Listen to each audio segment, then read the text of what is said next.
नमस्कार, मेरा नाम है सुनैना कश्यप और आज की इस चर्चा में आप सभी का स्वागत है। आत्मविश्वास कई प्रकार का होता है, धन का, बल का, ज्ञान का। लेकिन मूर्खता और अंधभक्ति का आत्मविश्वास सर्वोपरि होता है।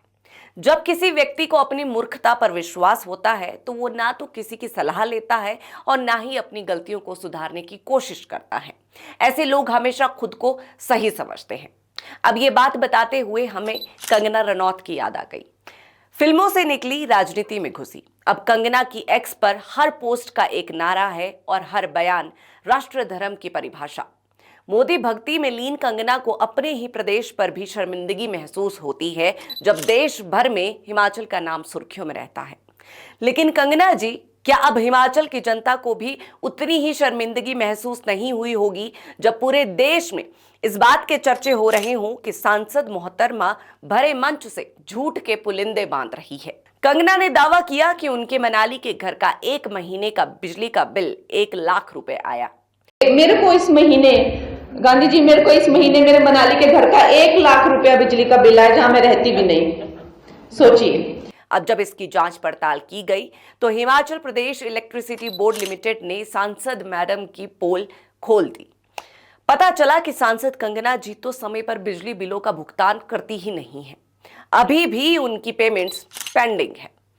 Himachal Pradesh electricity board limited ने बताया कि कंगना रनौत का बिजली बिल 1 महीने में 1 लाख रुपए का नहीं बल्कि 2 महीने का बिल 90,384 रुपए का आया है। स्टेट इलेक्ट्रिसिटी बोर्ड लिमिटेड का कहना है कि कंगना रनौत की 1 लाख का बिजली बिल आने की बात पूरी तरह गलत और भ्रामक है। कंगना रनौत को 22 मार्च 2025 को जारी किए गए बिजली बिल में उनके पिछले महीने का बकाया भी इस बिल में शामिल किया गया है, जिसमें 32,287 रुपए भी शामिल है। इस तरह से उनका मार्च में जारी किया गया बिल पिछले बकाया सहित कुल 90,384 रुपए का बनता है। Himachal Pradesh electricity board limited ने यह भी कहा कि कंगना रनौत द्वारा मंथली बिलों का भुगतान हर बार असमय से किया जा रहा है। जनवरी और फरवरी के बिजली बिलों का भुगतान भी 28 मार्च 2025 को किया गया है। इतना ही नहीं, और सुनिए, जिस सुक्खू सरकार के खिलाफ कंगना हमला बोलती रही है, उसी हिमाचल प्रदेश सरकार द्वारा बिजली बिलों पर दी जाने वाली सब्सिडी का लाभ भी कंगना लगातार ले रही है। कि मेरे को इस महीने गांधी जी मेरे को इस महीने मेरे मनाली के घर का 1 लाख रुपया बिजली का बिल आया, जहां मैं रहती भी नहीं। सोचिए। तो हम देखते हैं, और कल जो है 10 रुपए इतनी दुर्दशा की हुई है। मैडम कंगना रनौत जी ने कल एक आरोप लगाया है कि उनका जो इलेक्ट्रिसिटी बिल है वो 1 लाख रुपया आया है और वो भी उस घर का जिसमें वो रहती नहीं है। तो मैं आपको बताना चाहूँगा कि ये सत्य नहीं है। ये मैडम कंगना रनौत जी का जो घर है मनाली में, उसका ये बिल है। इस बिल से ये स्पष्ट है, पहली तो बात है कि देखिए उनका 94.82 किलोवाट के आसपास का लोड सेंक्शन है, वो भी एचटी लाइन के ऊपर, जो कि बहुत अत्यधिक होता है। उन्होंने इस महीने कोई 9,000 यूनिट्स कंज्यूम किए और 9,000 यूनिट्स कंजप्शन के मुताबिक उनका जो 55,000 के आसपास का बिल आया। 55,000 का बिल है मार्च का, 28 डेज का है बिलिंग जो उनको ही है। तो अब देखने की बात यह है कि इन्होंने पिछले जनवरी और फरवरी का जो बिल है वो पे नहीं किया था, वो कि जो कि 32,000 के आसपास है। यदि दोनों को मिला दी जाए, पुराने एरियर्स और करंट बिल को मिला दी जाए, तो ये 91,000 प्लस का बिल है। फरवरी 2025 के बिल में कंगना रनौत ने 700 रुपए मासिक बिजली बिल पर सब्सिडी के तौर पर प्राप्त भी किए हैं, जबकि हिमाचल के मुख्यमंत्री, मंत्री, विधायक और ज्यादातर अधिकारी सब्सिडी छोड़ चुके हैं। बिजली बोर्ड ने कंगना से समय पर बिल भरने का आग्रह भी किया है। अब कंगना को तो इस बात का शुक्र मनाना चाहिए कि कम से कम बाकी आम जनता की तरह Himachal Pradesh electricity board limited ने उनकी बिजली का कनेक्शन नहीं काटा, वरना अब तक सांसद मैडम के घर पर अंधेरा छा जाता और फिर उन्हें चांद की रोशनी का सहारा लेना पड़ता। उसी चांद का सहारा जिस चांद की तुलना कंगना मोदी जी से करती है। मोदी जी के कसीदे पढ़ने में कंगना का कोई मुकाबला नहीं है। ये सर्वविदित है कि कंगना को मोदी जी में भगवान का अक्स नजर आता है।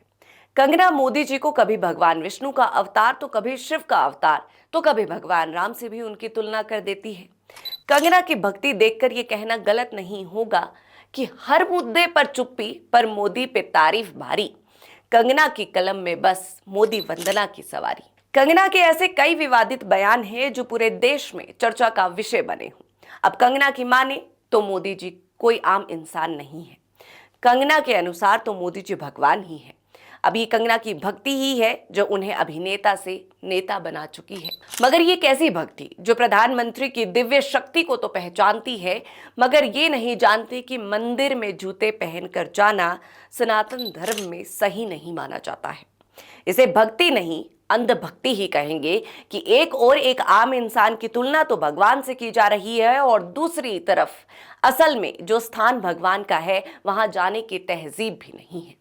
ऐसा हम नहीं कह रहे हैं, आप खुद इस वीडियो को देखिए और खुद ही इस बात का अंदाजा लगाइए।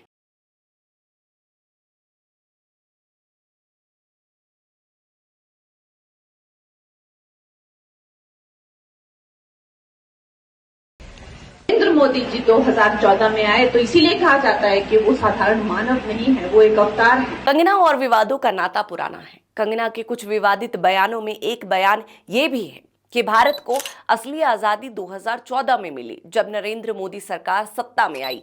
वहीं 1947 में देश को जो स्वतंत्रता मिली थी वो भीख में मिली आजादी थी। साल 2018 और कंगना का प्रधानमंत्री मोदी के लिए विवादित बयान। कंगना ने प्रधानमंत्री मोदी की प्रशंसा करते हुए कहा था कि एक युवा महिला के रूप में मुझे विश्वास है कि हमें सही रोल मॉडल की जरूरत है।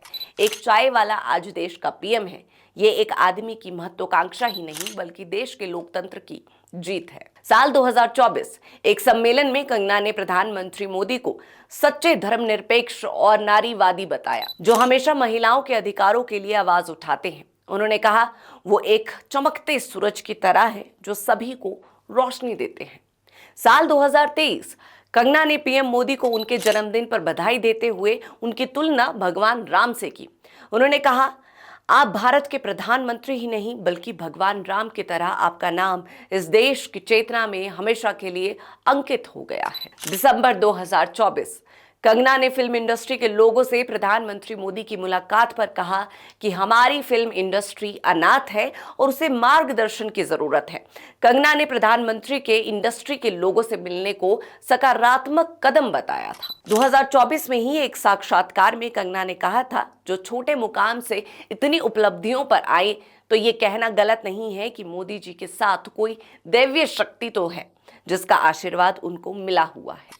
2024 में लोकसभा चुनाव के प्रचार के दौरान कंगना ने कहा था कि मैं पीएम मोदी में रामचंद्र भगवान का अंश देखती हूं। मैं उनकी सेना में हूं। मैं तो स्वयं राम सेतु निर्माण की उस गिलहरी की भांति हूं जो अपने योगदान इस पार्टी में अब देने जा रही हूं। मेरे लिए ये सबसे बड़ा सौभाग्य है। देखिए, कंगना पर कटाक्ष करना हमारा मकसद नहीं है। कंगना की बात को ना तो कांग्रेस पार्टी और ना ही उनकी खुद की भारतीय जनता पार्टी गंभीरता से लेती है। अब इस पर आप ही बताएं कि चर्चा करें भी तो क्या करें। खैर, अब कंगना के बोल हैं तो सियासी लिहाज से इनका तोल मोल भी जरूरी है। इसमें कोई दो राय नहीं है कि कंगना एक पैराशूट नेता है। उन्हें भी राजनीति के तौर तरीके कम ही मालूम होंगे। इसीलिए जहां उनकी राजनीति काम नहीं आती वहां वो अपनी एक्टिंग स्किल्स से सबको प्रभावित करने की कोशिश कर लेती हैं। लेकिन कंगना ये नहीं जानती कि अभिनेता को नेता बनाने के लिए बहुत से सियासी दांवपेच सीखने पड़ते हैं। पर कंगना को ये सब सिखाए कौन? अपने ही प्रदेश के बीजेपी ऑफिस से उनका कोई लेना देना नहीं है। स्थानीय नेता तो कंगना के लिए मायने भी नहीं रखते होंगे। कंगना का लिंक डायरेक्ट मोदी जी से ही है। हाँ, ये बात अलग है कि कोई शौकिया तौर पर राजनीति में आए और फिर वापस अपने बॉलीवुड इंडस्ट्री में जाना चाहे तो कंगना की तरह मोदी भक्ति में लीन रहे, क्या फर्क पड़ता है। खैर, आज की इस चर्चा में इतना ही। आप सभी अपनी राय कमेंट बॉक्स में जरूर शेयर करें।